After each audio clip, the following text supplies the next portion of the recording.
up, y'all? I'm kicking it with the Junkyard Dog on junkyarddogs.com. So, yeah, we spent what, like 2 or 3 months putting this together, putting together the parts for the motor for Project Mayhem.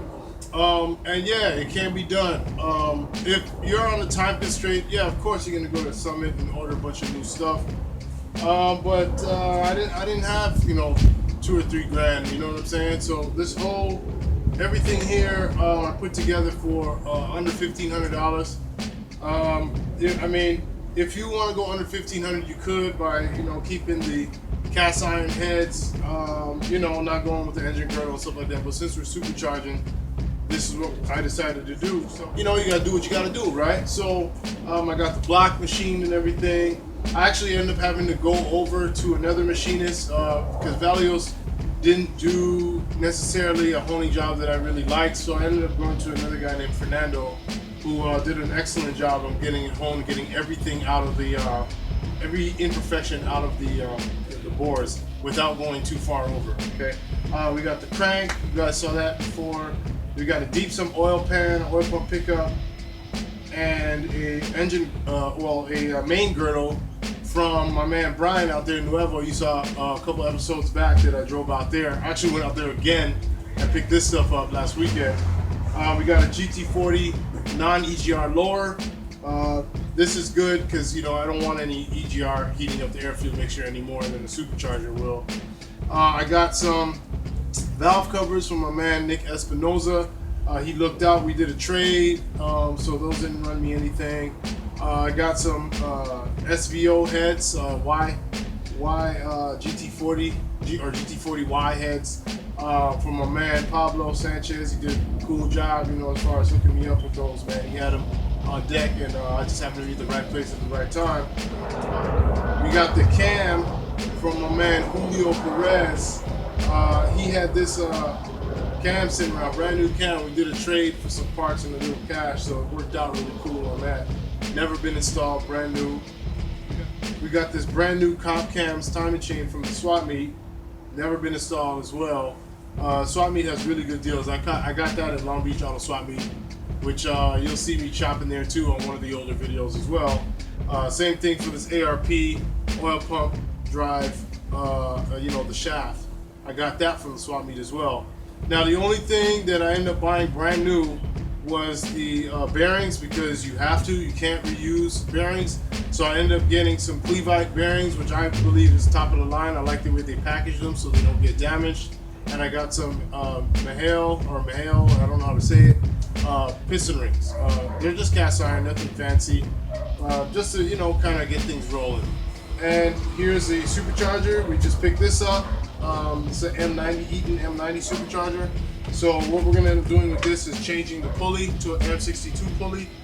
So it's a little smaller than this one. And we have the 65mm throttle body that we're gonna convert to the 5.0 throttle body. And then we have the adapter plate that I was making on the CNC machine to adapt this supercharger to this throttle body, and the spacer. We got a new oil pump there, and then, well, now this rusty stuff you see here is actually the beginning of the lower plenum that goes over the GT40 intake. So yeah, man, we have pretty much everything. I don't really think there's anything left other than push rods, lifters, and rockers. So it's valve train. But that's up top on the motor. So we're gonna start assembling the lower part of the motor. Here we have it. Everything for Project Mayhem. All the motor components. There's still a few components missing, but at this point we can assemble the short block. So on the other end of things, since this is a vlog, I'll give you guys an update about what's going on with the motor. But on the other hand, I am actually I have to move my stuff soon because somebody called the city about all the things I have in my backyard. I do have a lead on something, but I just want to share some ideas with some of you guys out there if you're running into the same kind of situation. I happen to be fortunate enough to have a lot of resources and know a lot of people, but if you're in the same situation, maybe you might have some car buddies, some friends that you guys all love cars or something, and you can piece up on a shop or a workspace.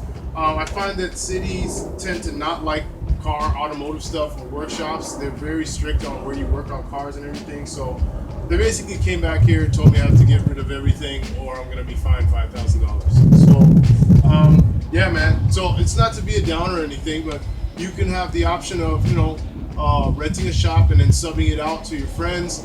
You can have like a tool cage in there, so you can keep your tools safe while other people are in there. Each guy have like a lift or something. So say you get like a warehouse, it's like $3,000 a month.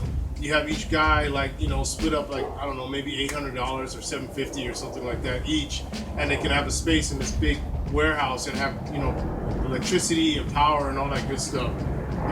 I honestly don't like working outside, so it's not like I'm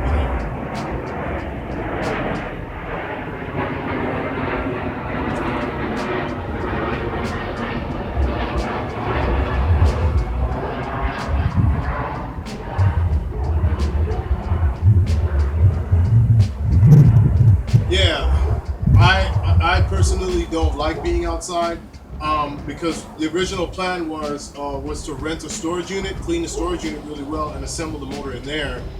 Because when you're outside, there's too much FM, also known as foreign material, that can get into the motor and then shorten the life of my freshly built motor. So I found the shop. I'm going to be in Gardena, so that's a good thing. So I'm going to be doing my thing there.